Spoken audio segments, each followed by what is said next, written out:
Welcome to our talk about Salem and its surprising manufacturing history. My name is Bob Booth. I've done some work in earlier phases of Salem's history. I wrote a book a few years ago called Death of an Empire, which was about Salem in its role as an international trader, as the place that really opened commerce for America with Asia, and quickly became a fabulously wealthy place, the richest place per capita in the United States for about 30 years. And it was always my interest in what happened to Salem after its commerce died. And this is what we're looking into right now. And so I'm also introducing Amy Kellett.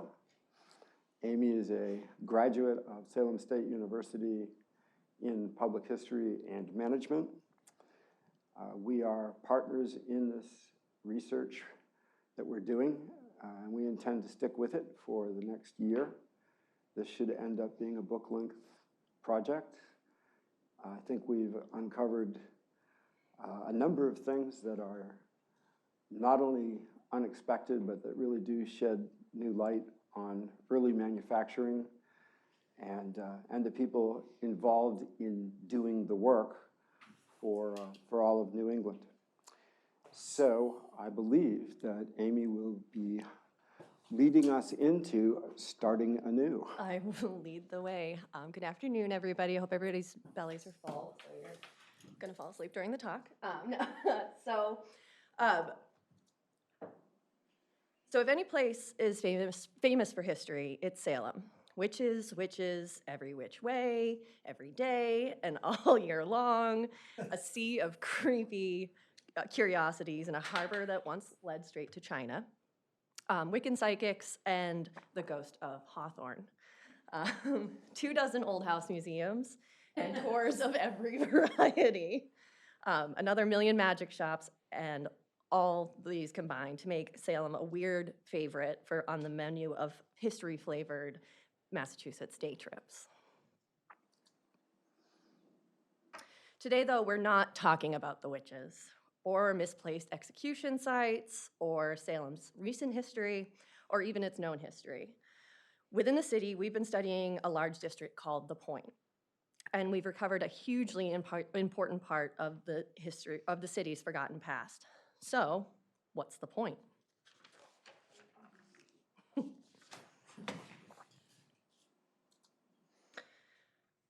Like most Massachusetts cities, Salem has lost its once impressive manufacturing base. Well into the 20th century, Salem produced textiles, shoes, leather, light bulbs, electrical parts, and even board games.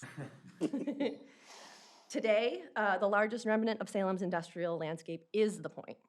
It's 20 acres of closely packed multifamily housing, largely occupied by families from Central and South America, plus the former textile factories of the Pequot Mills, now called Shetland Park. As much as Salem knows, a terrible fire in 1914 wiped out 1/3 of the city's buildings, including all of the structures at the Point. Today's tenements were built after the fire to house industrial workers and their families, most of whom were immigrants from Eastern Europe and French-speaking Canada.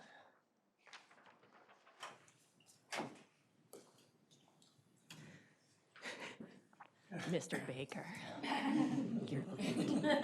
That's a first for me. He was my professor. I get to call him out for being late. Sorry. It's a dream of mine. Thank you for letting me have that.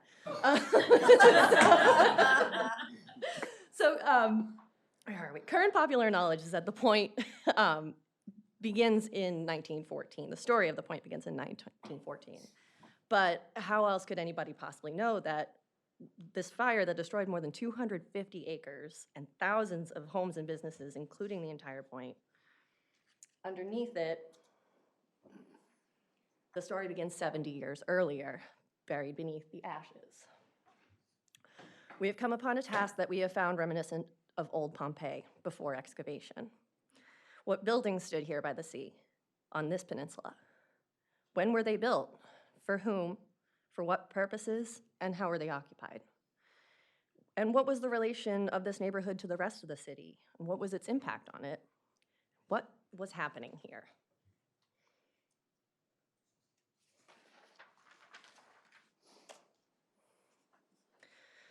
What we have found effectively is a lost 19th century world, a major outpost of industrial revolution, so impressive that this large lithograph was made in 1853 to capture its appearance.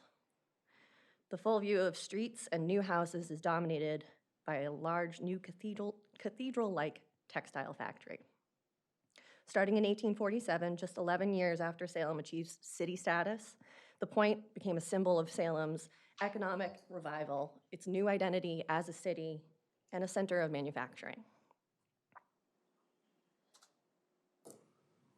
So, after the Revolution, Salem had, as I mentioned, become a very important seaport, arguably the gateway to Asia for Americans, and uniquely a center of overseas commerce.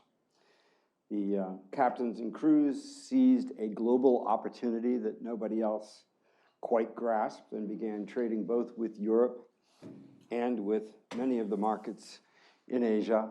Here we're looking at a view just after the Revolution. On the left, you see some of Salem's commercial shipping. On the right, you see the Point in its earlier guise from the 1780s as a bucolic piece of land where shipbuilding was going on along the coast. And otherwise, there were herds grazing and crops being grown on the Point in those days. So Salem becomes both a financial and cultural center early on. There's an enormous amount of wealth flowing back to this town. It's not a very big place. There are about 10,000 people, but there are more than 200 vessels trading all over the world. And the money that came back built some very impressive streets and very large houses that still stand today and are part of the cultural and maritime traditions of this place. I think we have another slide. Which, as I said, traded with Europe as well. So here we're looking at a weird German print. They did trade up in the North Sea. They traded everywhere where there was money to be made. And then they went whaling. After trade with Asia and the usual markets collapsed for Salem, it engaged in whaling, and the Point became a place where a couple of whale oil refineries that were steam-powered were put up by entrepreneurs, which didn't last very long, but it was important because it created an infrastructure of people who knew how to build steam engines. So we have a couple of little factories. This is not really representative. This is more looking at the other thing that was happening. As Salem did continue its trade at sea, it was trading largely with Africa and with Brazil to get animal hides and to bring them back to have them cured into leather. And Salem became by the 1830s, Salem was more a center of leather production than it was anything else. So we have shoemaking, leather making. Salem had a modest population growth in the 1830s. It had about 14,000 people by the year 1830, and by 1836 it had 15,000 people. That's the year that it officially became a city. However, it stalled out in the late 1830s, and people were looking for something new, something that would employ large numbers of folks who were, frankly, a lot of the mariners were out of work. And as they looked around, the model that they found was Newburyport, a seaport that had died away even earlier than Salem. And in Newburyport, what they noticed was an overwhelming interest in steam-powered production of cotton.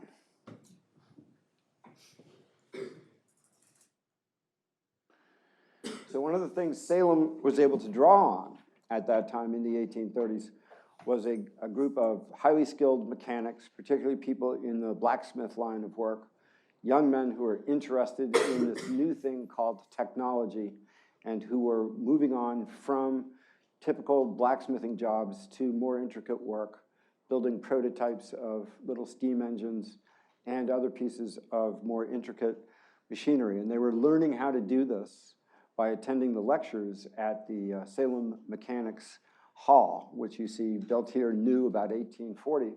Both the Freemasons and the Mechanics Society provided free lectures to the public in this new steam-based technology.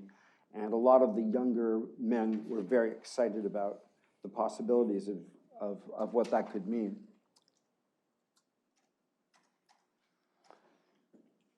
So at the point, we have a few things coming together.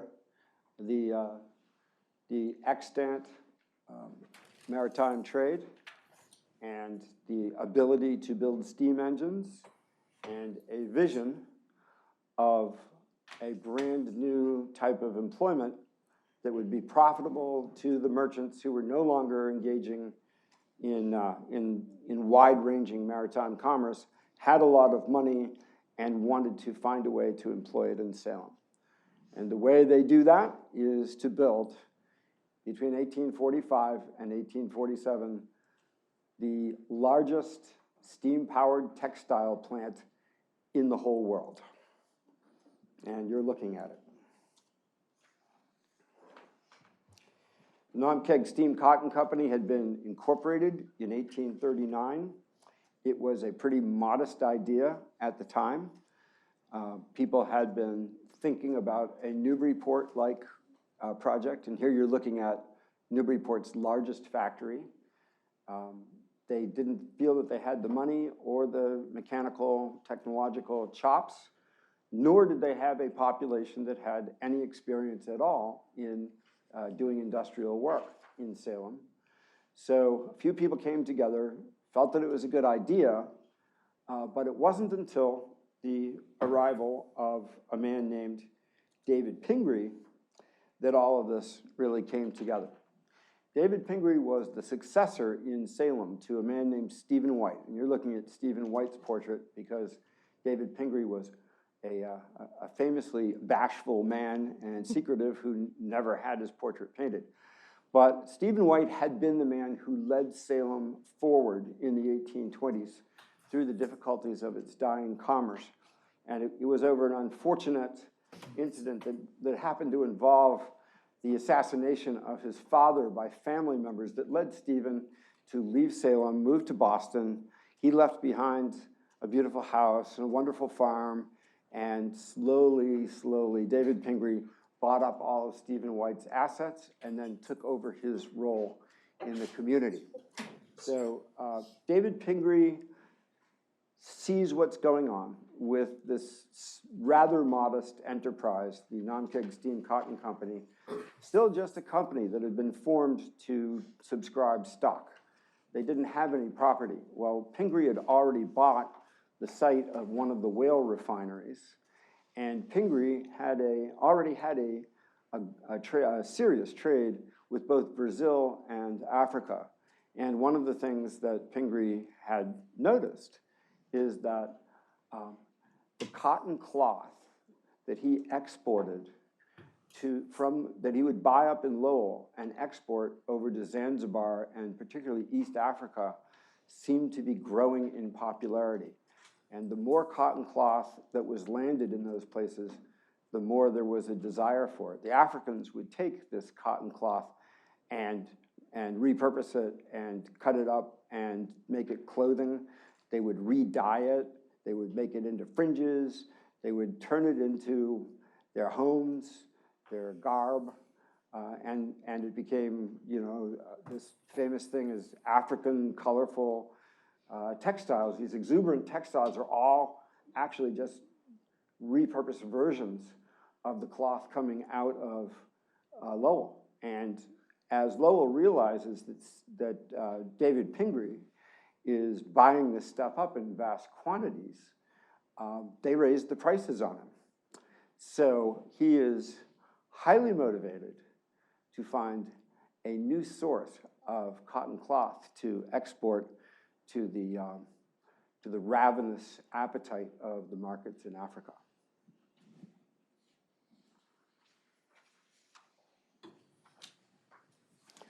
So Pingree's all in. He takes over this rather modest enterprise, and he finds a way to raise the subscription stock value. When he entered into the business, it was at about $225,000. And that's 1844 money. By the time he was done, he'd raised $700,000. And he was ready to take no prisoners in building this enormous place.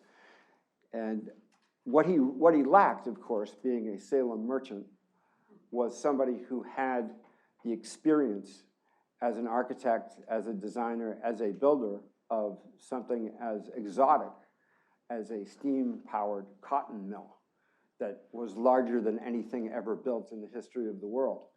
But fortunately, money will buy you the services of Charles T. James of Providence, who was a brilliant architect and mechanical designer, and who had been responsible for 4 of the highly successful but much smaller Newburyport factories. So he is brought in by our boy, David Pingree, to take over the project.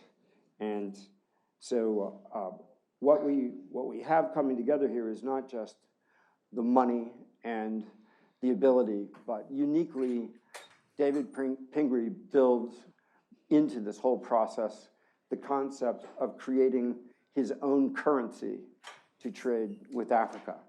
Until that moment, he had either had to send gold and silver over to Zanzibar and East Africa, or he had had to buy cotton cloth at the prices of the producers in Lowell. So by building this factory, by persuading his partners to go very big on all of this, essentially what he has done is to create an endless source of his own currency for trade with Africa.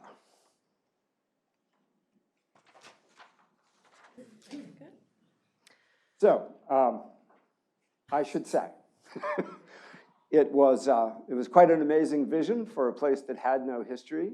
You can see that part of it is driven by an existing maritime commerce, but the impact on Salem was of this enormous building going up in a place that otherwise had been empty. And so we see here a fairly early, incredibly ambitious example of steam power being applied in a harbor setting to the production of cotton textiles. And as you will see, this does not happen without a serious price.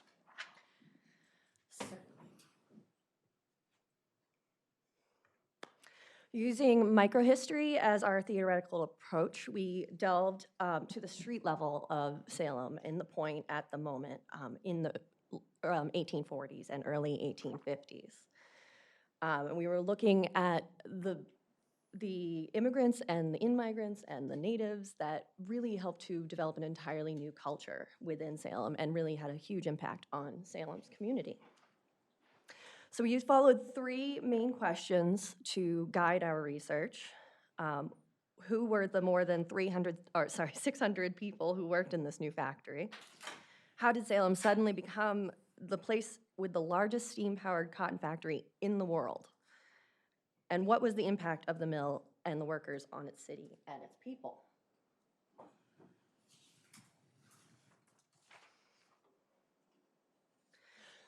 This is one of the earliest images, known images of the Naumkeag Mill, and it would be just as it appeared when it opened in 1847. We see a giant building, it's 400 feet long, twin-towered, and it dwarfs the humans. The tranquil image here belies the flurry of activity that would have been inside. Gears churning, whirring of looms, the shuffling of 600 pairs of feet on the 4 floors of the Naumkeag Mill. It turns out, as we found, that many of those shuffling feet belonged to children. So aside from single young women, the mill's largest employee was under the age of 13, or largest employee base was under the age of 13. Every year for more than 7 decades, from its inception in 1847, the factory would employ hundreds of children as full-time workers. In the beginning, most of these children were Irish. Then, starting in the 1870s, the children would come from families who had immigrated from Quebec and Poland. All of these images, by the way, these are of Salem children, photographs that were taken by Lewis Hine.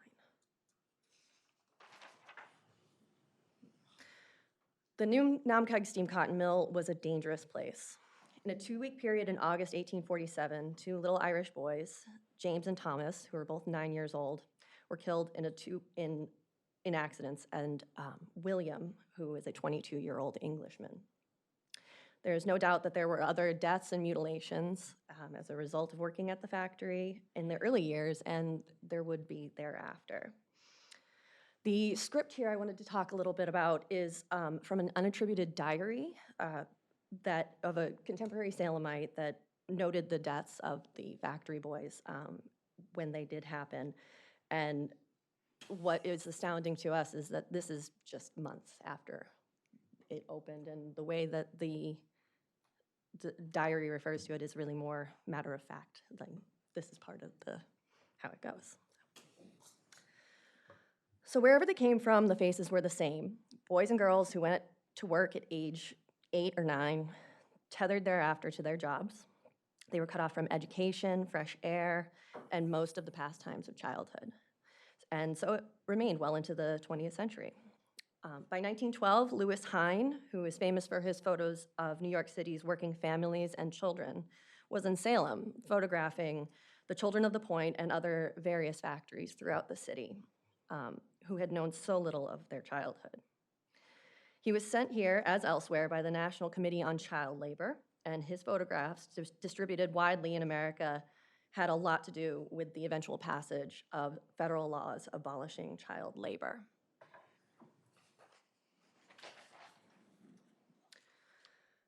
We also find in 1847 that young women were being recruited from upcountry farms to work at the Naumkeag Mill. They were raised in Yankee habits of industry and modesty, dexterous sewers and spinners. They were also being recruited by the factory managers of Lowell and other established places.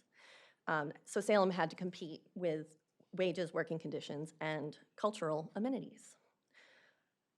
The Naumkeag proprietors had long brick boarding houses set apart for these young single men and women coming from throughout New England.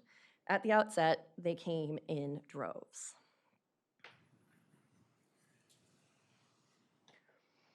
At the same time, for the first time, thousands of Irish were arriving in Boston, fleeing the potato famine. And these rural people were desperate to start over and willing to take any work they could find. Salem seemed congenial with an extant Catholic church. The mill owners suddenly had a new pool of cheap and readily replaceable labor, albeit one with no training in industrial production or in the cultural values of Yankeedom.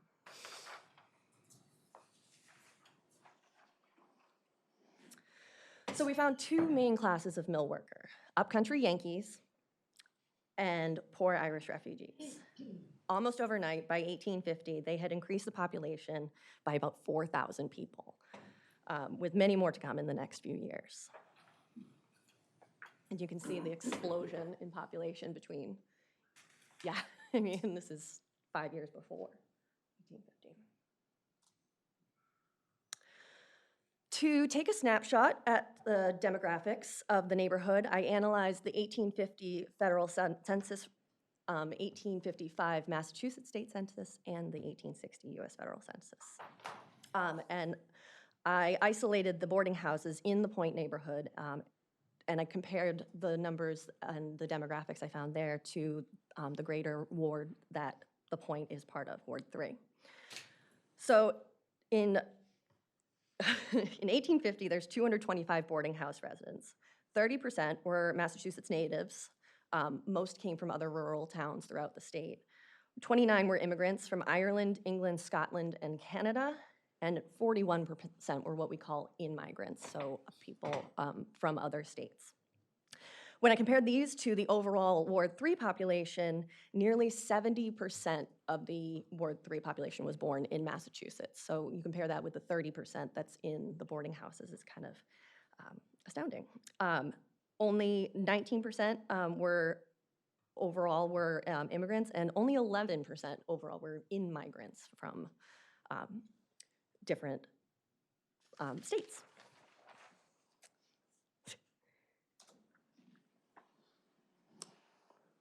So, one of the things that we also found in looking at the industrial workers who had been recruited under highly competitive circumstances, it's one of the things that you see the officers of the Naumkeag Steam Cotton Company are very concerned about competing with Lowell and Lawrence, new place up there called Methuen. Everyone wants the skilled workers. No one wants to overpay them. And then suddenly with the advent that is totally unlooked for and surprising of the Irish, everything changes. So they had assiduously competed and cultivated these young women to come down and work specifically in Salem because of special things that they would do for the Salem girls. One of the things we found in a very inadvertent way was that in the boarding houses that the Naumkeag Steam Cotton Company built for the young women and for some young men as well, they actually provided their meals for them. They had cooks in the boarding houses. So that was as Amy said, the amenities were an important part of this. You even see in the newspapers of the time, as early as 1845, the newspaper editors are very concerned that when this building is finished, that a stable class of people comes to work in Salem, and that they're attracted for the right reasons, that this isn't a roving industrial population that's going to have a severe impact on the city that's going to change the nature of what Salem seems to them to be. And so it's a real irony that for the first few years of the operation of this mill, the owners are so concerned about outcompeting other owners elsewhere, and then suddenly they don't even have to think about it anymore because they're overwhelmed with an endless labor pool coming from Ireland of people who are desperate to throw their little children into a mill and have them do the work. Another thing that's, I think, really interesting that we found as we looked at the demographics of all of this is when the factory was at its height by 1850, when they'd worked out all the kinks and when it was producing literally, millions of yards of first quality cotton. And I should say they immediately knew that they had a fabulous product, and they entered the Naumkeag Steam Cotton Company cloth into all the big regional and national competitions, and it always won the gold medal. So they had something wonderful going on there. Part of it was, as Charles T. James had assured David Pingree, the location on a harbor meant that there would always be a degree of moisture in the air, humidity in the air, that made for a superior finish to the cotton weave. And indeed, that turned out to be the case.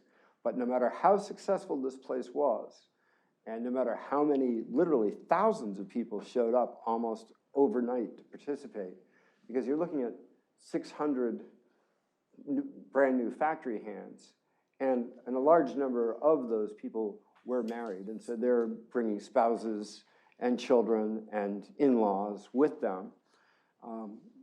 Despite all this humanity associated with this factory, we have not been able to find even one Salem-born person who worked here before 1860. So this is an entirely immigrant and in-migrant population that is literally creating a separate new industrial village of people who have nothing to do, no history with the larger community, and the larger community is not creating a new history with them. So pretty interesting stuff. Here we are on Lafayette Street. This is a street that runs on the high end of the point. It's the main thoroughfare. And of course, what happens by the 1850s is there is a managerial and overseer category of in-migrant who comes here, and these are the people who are paid well by the Naumkeag proprietors, and they begin to build large, fine homes on the upper end of the point in the 1840s and 1850s in the Greek Revival and Italianate styles. And so it's not just the workers, it's not just the immigrants who are coming here to do this. There are people who are leaving factories. Foremen and managers are leaving factories in Providence and other places in New England to come in and work in the behemoth.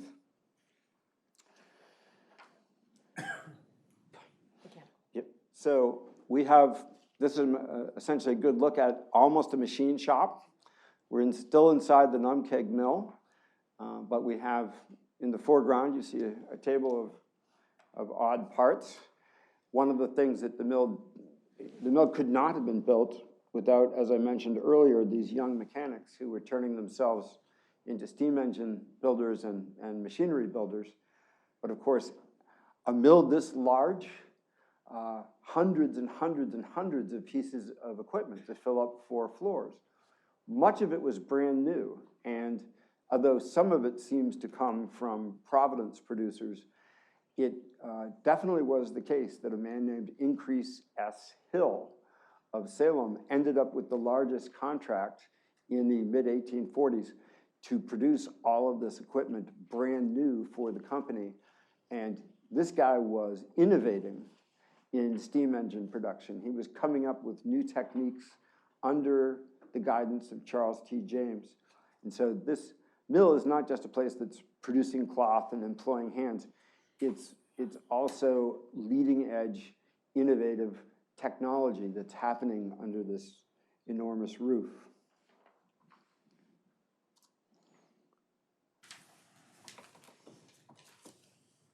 So here, this is another look at the point in terms of its residential development.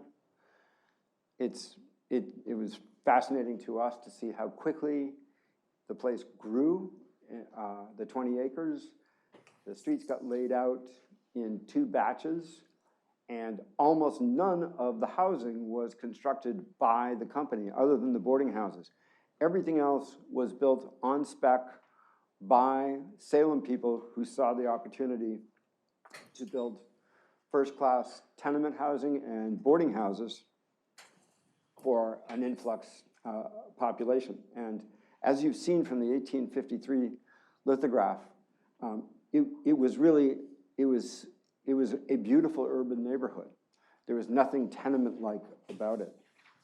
At any rate, the real point to it is that it made its stockholders very, very rich. They kept reinvesting in leading-edge technology. It keeps attracting new people. One of the things that we find happening a lot is that these young women being recruited from upcountry get married within a year or 2 of moving to Salem, so that they're being replaced largely by people who are willing to work for less, and many of them are Irish. For the Irish, arriving in the shores of an unknown country that isn't really very friendly to them, having this kind of opportunity is a godsend.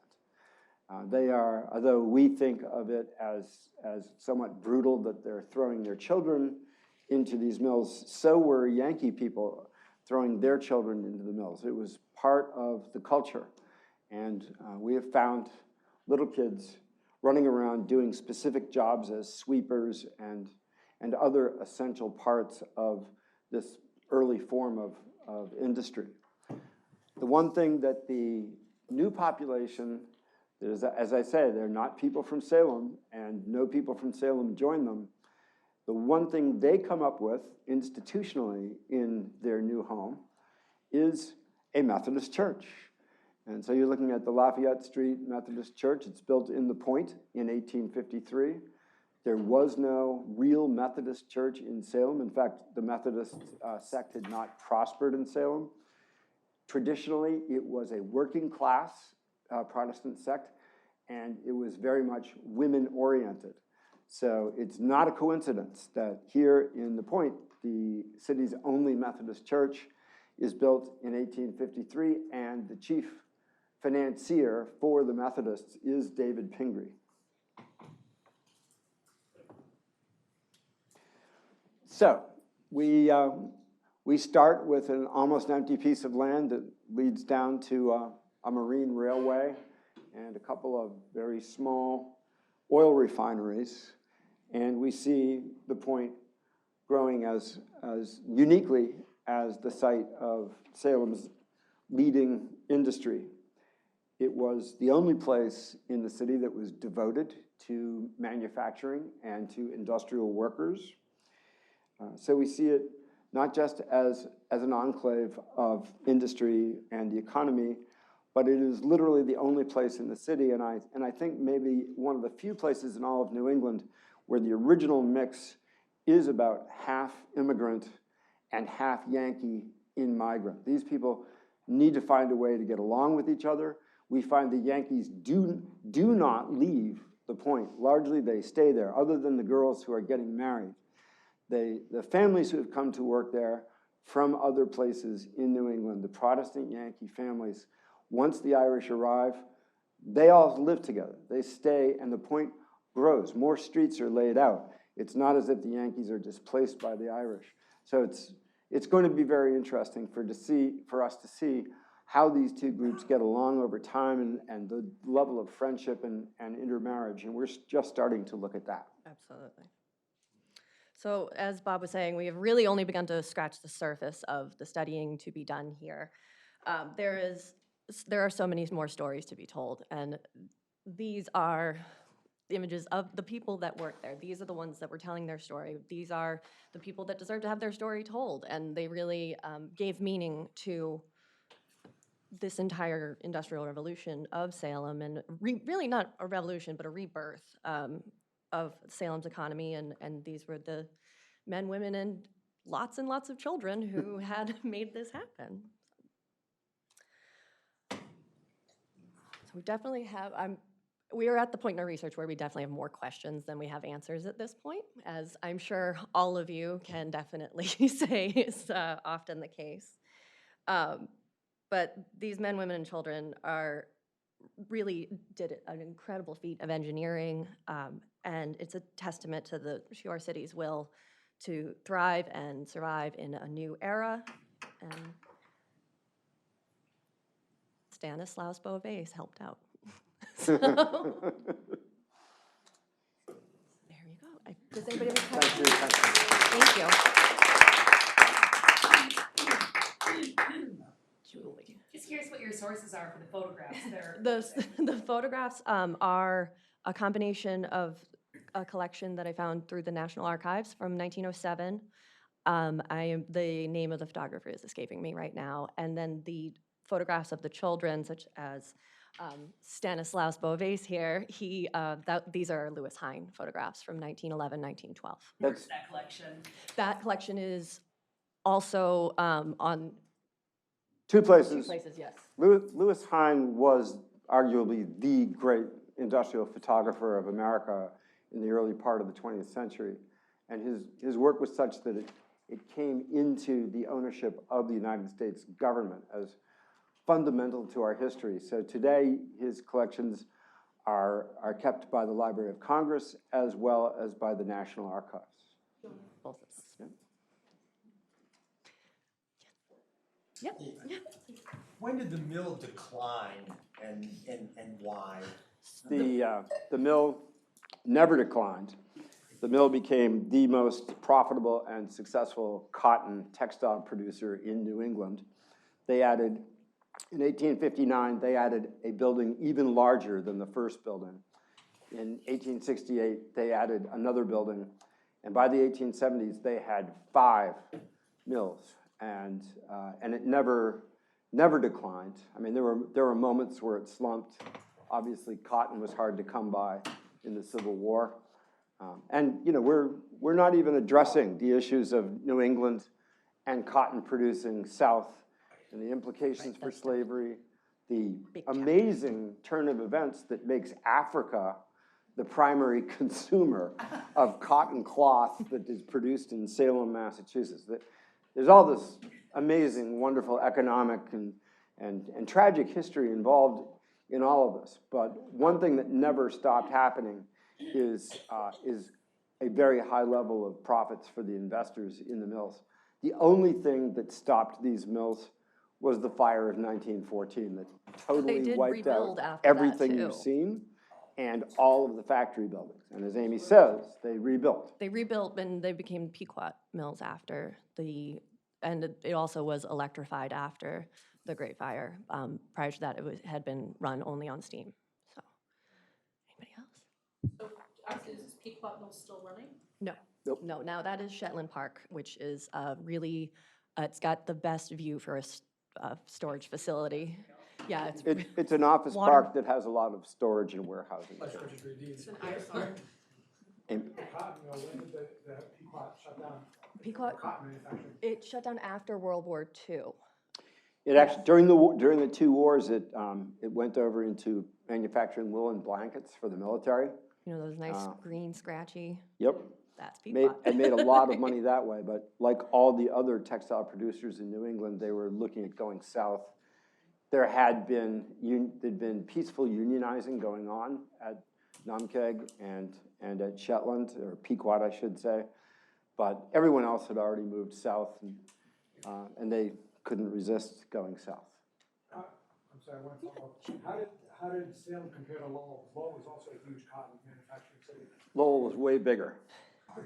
Lowell was way bigger, but of course, Many more mills. Individual company was bigger than that? This was the this individual largest building single- was the largest mill. single building. Yeah, Lowell- Lowell had many more. Yeah. It's important to understand that Lowell's technology was driven by falling water. Instead of steam. What happened at Salem was a completely different technology that essentially showed the rest of the seaports, many of which were dying on the East Coast, that anyone could build a factory and put people to work. All you needed was steam power. You didn't need a waterfall. Alyssa was I going was going to comment on actually the slavery tie-in. Yeah. So at the moment that it's being built, I mean, there's very notable and historic abolitionist activity taking place in Salem. Yeah, there Is was. anybody commenting at the same time on how Salem is making its money off of the products of slavery? As far as we've been able to find so far, no. No one is saying this and that are a problem. They are at odds with one another. It isn't until a bit later that seems to start showing up and they start saying, well, Although we may find it. we may find that, but Right, we right, haven't. That would be Yeah. fascinating. Yep. Yes, Yeah. but it definitely is a major connection. But Amy, I don't think anybody ever complained in Salem about them making all their money off the opium trade either. They did not. More of the debts of, people in 1690. Today. Right. Yes. But during the Civil War, I mean, did they make more money because of the war effort? Did they? We haven't To be found honest, yet. we're not looking at the Civil War. We're looking at the origins here. We've confined ourselves so far to the 1840s and 50s. What I have started to find, though, is that when the Civil War did come along and all of the men shipped out, that was really when women became the breadwinners of the family for the first time, which is really fascinating, too. Yes, sorry.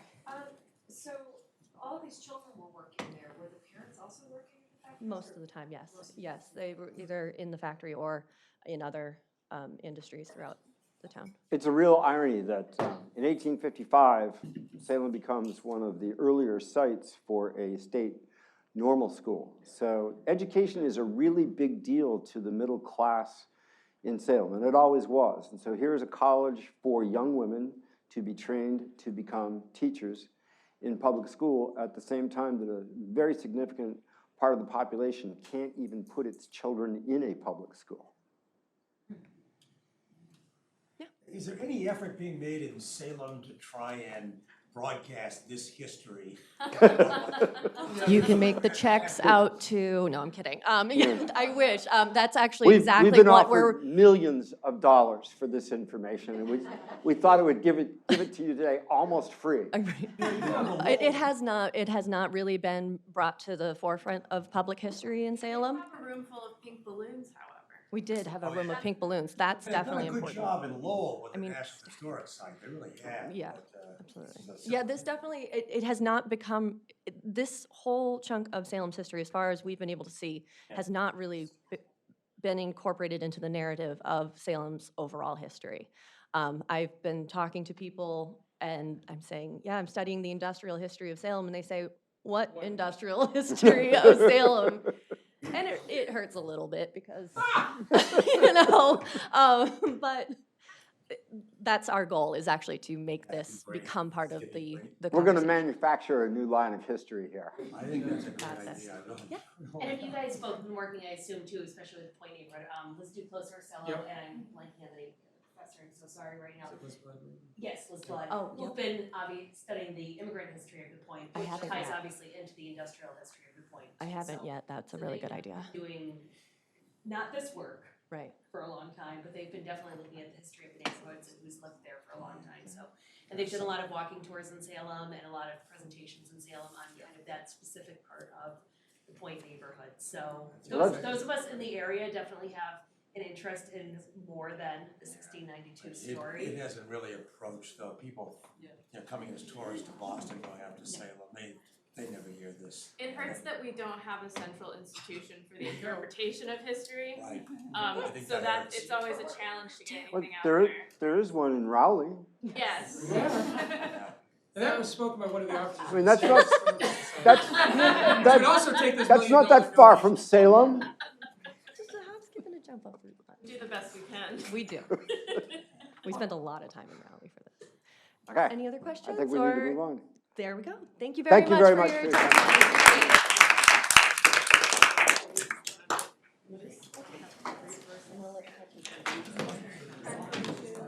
We need a partner. Stanley Beauvais.